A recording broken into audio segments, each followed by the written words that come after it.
When you hit some goal you were totally convinced would make you happy. Mm-hmm. And then it just kind of falls flat. Yeah. Maybe you finally hit that subscriber milestone you've been working towards. Yeah. Or you crush some huge reading challenge you set for yourself, Right. and you're just like, wait, is that it?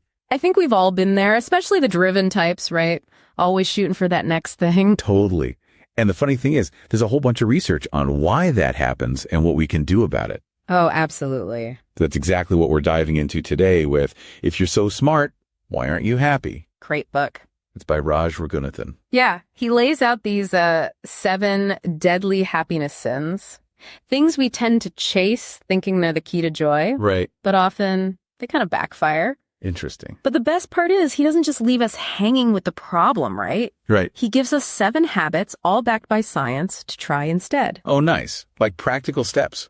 Exactly. Think of it like a guide to rewiring your thinking for more fulfillment, both in, the books we read and in our lives overall.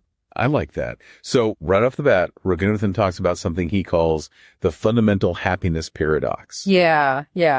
He noticed this weird disconnect Okay. between what people say they want, which is happiness, but then the choices they actually make don't really line up. So they say they want one thing, but then they go and do something totally different. Exactly. And he saw this a lot in studies about jobs, actually. Oh, interesting. So people say they want a job that makes them happy, Right. but then they go for the one that pays more. You got it. Even if that means way more stress or less time for things they actually enjoy, like, I don't know, reading. Right. Because more money should mean more happiness, right? Yeah. At least that's what we're told. Yeah, it's tricky. So to get around those kind of socially acceptable answers, Raghunathan used this really clever technique. Oh, what did he do? Instead of straight up asking people what they would do, he asked what they thought other people would choose. Ah, that's smart. So it's less about what you think you should say. Right. And more about what you actually believe deep down. Exactly. It's like a sneaky way to see those subconscious biases we all have. Yeah. The stuff that's driving our decisions, even when we don't realize it. I like that. Makes you stop and think about what's really motivating you, Absolutely. And once we understand those biases, then we can start making choices that actually align with our happiness goals. Okay, so speaking of happiness goals, what about this whole chasing superiority thing? That's the second deadly sin, right? Yeah, that's a big one. And I think it definitely applies to the bookworm world too. For sure. You always feel like you need to read more, know more, have the most impressive library. Right. It's if I can just be the best reader, then I'll be happy. Exactly. But is that actually true? Well, there is some link between status and happiness. We see that in those Whitehall studies, for example. Okay, so being on top does have its perks. In some ways, yeah, but there's always a but, right? What's really interesting is that it's not so much about being at the top. It's more about the constant striving to get there that actually sabotages happiness. Okay, why is that? Is it because you're always comparing yourself to others?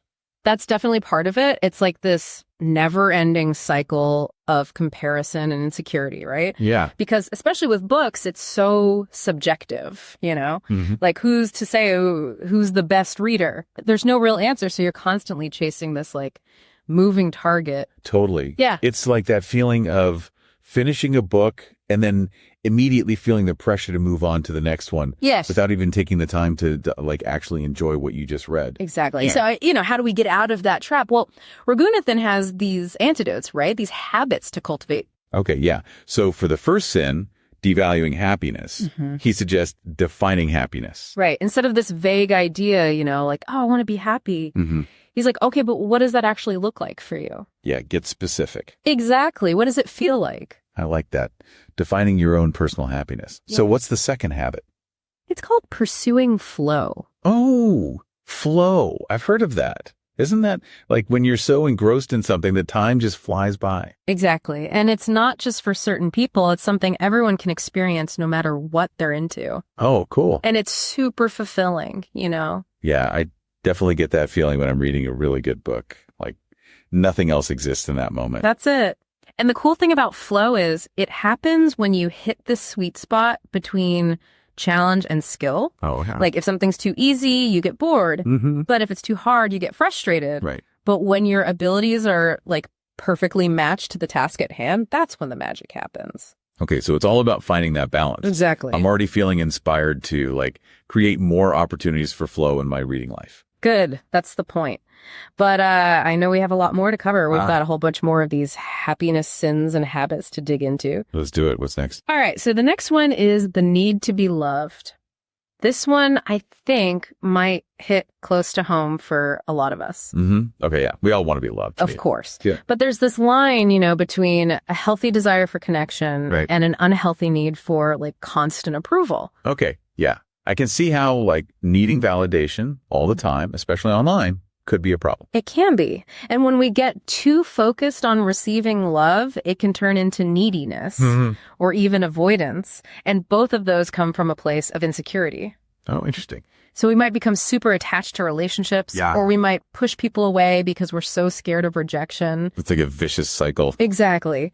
So what's the antidote to this need to be loved? Yeah, is it about becoming totally self-sufficient, not needing anyone at all? Actually, no. It's the opposite. Really? Yeah, Raghunathan talks about the need to love. Oh, interesting. So it's about shifting the focus, from receiving to giving. It's like that saying, it's better to give than to receive. Exactly. And there's science to back it up, too. Oh. Studies show that spending money on other people actually boosts happiness more than spending it on ourselves. Wow, really? Yeah. And generosity isn't just about feeling good, it's also linked to greater success, like Adam Grant talks about in Give and Take. Oh, yeah. That was a great book. He talked about how being a giver, someone who genuinely wants to help others, can actually lead to success in all kinds of areas. Exactly. Okay, that's making me think about how I can be more generous with my time and energy, both online and offline. Good. That's what we want. These are actionable insights, right? Absolutely. I'm loving this. So we've covered a lot, but there's still more to go, right? Oh, yeah. There's more. But before we dive into the next deadly sin, okay, I'd love to hear from our Book Reviews One family. What's resonated with you so far? What are you thinking? Drop your thoughts in the comments. Yes. And while you're there, don't forget to hit that like button, subscribe to Book Reviews One, and turn on notifications so you don't miss the rest of this deep dive. We'll be back soon with more happiness-boosting insights from If You're So Smart, Why Aren't You Happy? Pref. Welcome back to our deep dive into If You're So Smart, Why Aren't You Happy?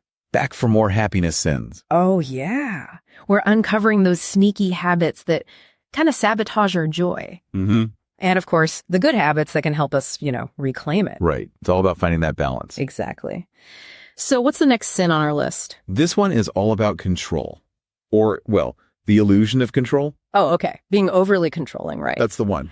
I feel like this is something a lot of us struggle with, that need to micromanage every aspect of our lives. Oh, for sure. Even down to our reading lists. Absolutely. So the thing is, life is full of uncertainty, right? Mm-hmm. Things rarely go exactly according to plan. Oh, yeah. And when we try to control everything, we're just setting ourselves up for disappointment. It's like, when you start a book and you have this idea in your head of how it's going to end. Right. And then it doesn't go that way at all. Totally. You're trying to force it to fit your expectations. Exactly. And then you're just disappointed.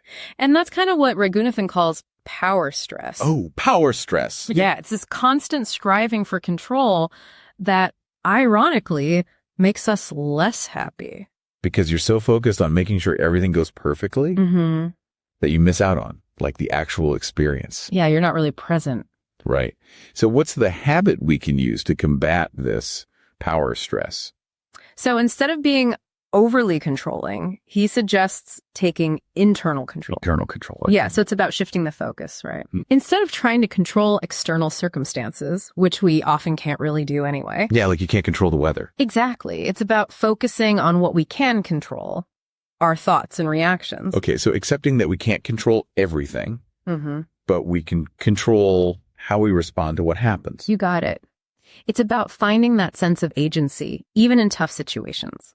I like that. And it doesn't mean ignoring problems or pretending everything's okay. Right. But it's about choosing how we frame those challenges and how we let them affect us. That makes sense. It's like if I start a book with really high expectations and then it's not what I thought it would be, Yeah. I can either be like super disappointed or I can try to focus on what I did enjoy about it, even if it wasn't what I expected. Exactly. That's taking internal control in action. I see. And I guess this applies to our online interactions too, right? Oh, totally. Yeah. Especially with, online book communities. Yeah, you can't control what other people say or do. Right. But you can control how you engage. Exactly. Like how you respond to criticism or how you protect your own mental space. That's a good point. It's so easy to get sucked into negativity online. It is. But we always have a choice, We can choose to step away or engage in a more positive way. Absolutely. Okay, so that was being overly controlling and taking internal control. What's next? All right. So this next one delves into our relationships with others. Okay, I'm intrigued. Hit me with it. It's called distrusting others. Distrusting others. Okay. So, look, it's important to be discerning, right? You don't want to be naive. Yeah, for sure. But constantly assuming the worst in people can create this, self-fulfilling prophecy of negativity. It's like you're going into every interaction expecting to be let down. Right. And you're more likely to notice the negative stuff. Because that's what you're looking for. Exactly. And the funny thing is, we often judge others way harsher than we judge ourselves. Oh, yeah, for sure. Like, if someone else does something bad, it's because they're a bad person. But if we do something bad, it's because of the circumstances, Totally. We give ourselves all the excuses. Exactly. So Raghunathan's antidote for this is exercising smart trust. Smart trust. Okay, so this isn't about, blindly trusting everyone, right? No, not at all. It's about choosing to extend trust even when there's a risk involved. Oh, okay. It's a more proactive approach, and it can actually lead to more trustworthy behavior in return. So it's like by trusting someone, you're kind of giving them the opportunity to prove themselves trustworthy. Yeah, you're setting a positive tone for the interaction. Right. And it makes sense. Like, if someone trusts you, you're more likely to want to live up to that trust. Exactly.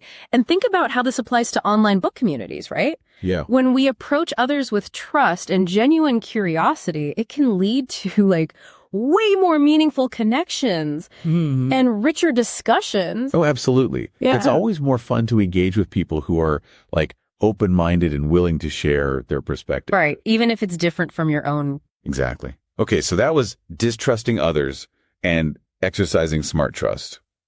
What's the next deadly sin we're tackling? All right. This one might surprise you. It's mind addiction. Mind addiction? What's that? Like being addicted to your own thoughts? Yeah, pretty much. It's about over-relying on logic and overthinking everything. Okay. To the point where it actually gets in the way of your happiness. So sometimes it's better to just go with your gut, not overthink it. Exactly. And there's actual research on this, believe it or not. Oh, really? Yeah, studies have shown that people are often more satisfied with decisions they make based on intuition than ones they agonize over. Huh.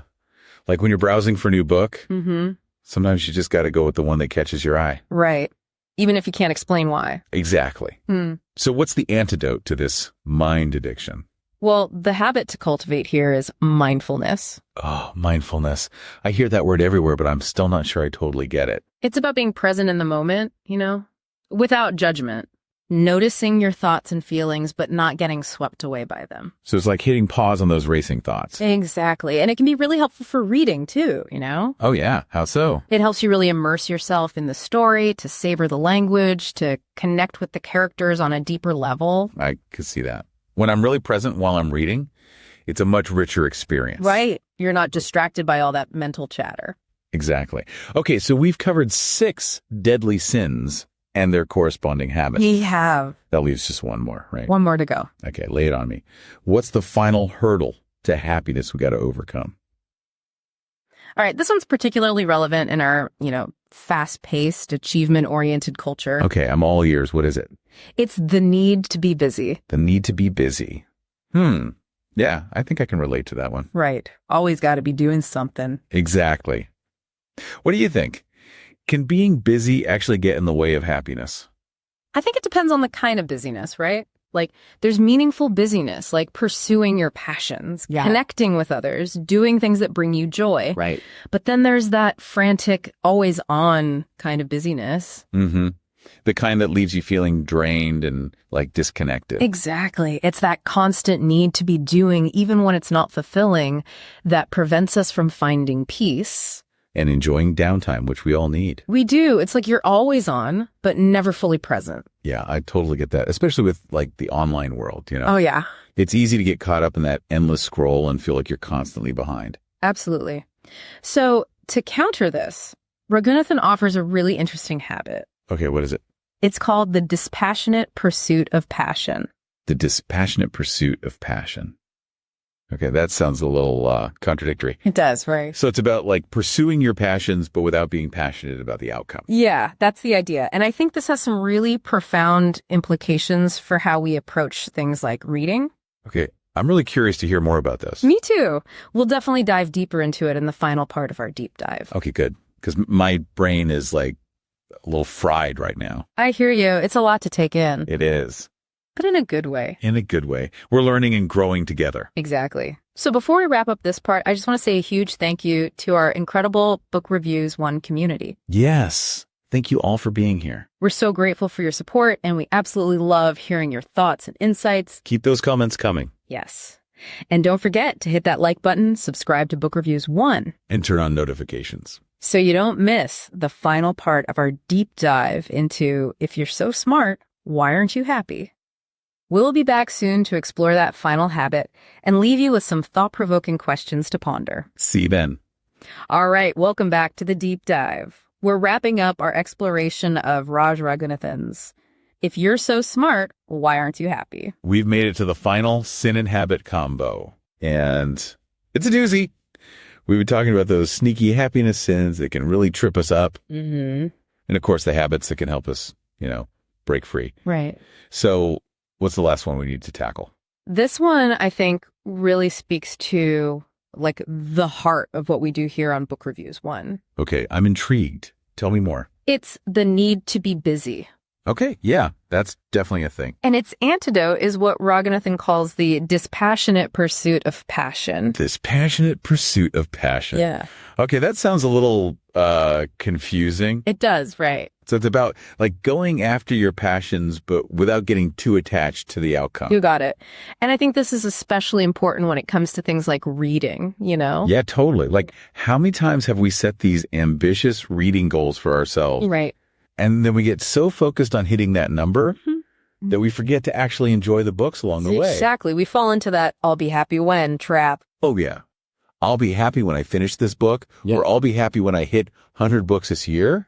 Right, but then what? Yeah, then what? You hit the goal, and then it's just on to the next one. And you never really stop to appreciate the journey. It's like we're always striving for that next milestone, that next achievement, instead of like savoring the experience of actually reading. And that's where the dispassionate part comes in. Okay, so how do we do that? How do we pursue our passions without, being passionate? It's not about not caring, right? It's about approaching things with a sense of detachment from specific outcomes. Okay, I think I'm starting to get it. So, like, with reading, it's about enjoying each book for what it is, rather than constantly measuring it against some external benchmark. So it's not about, like, did I read enough pages today? Or is this book going to impress my friends? Exactly. It's about finding fulfillment in the act of reading itself. I love that. It's like the difference between reading a book just to finish it versus reading a book to, like, truly savor the language, the story, the ideas. You got it. One is driven by achievement, the other by pure enjoyment. Okay, yeah. I'm definitely seeing the difference now. And the interesting thing is, this dispassionate approach might actually make you more successful in the long run. Really? Yeah. How so? I would think that, like, being super focused on a goal would make you more likely to achieve it.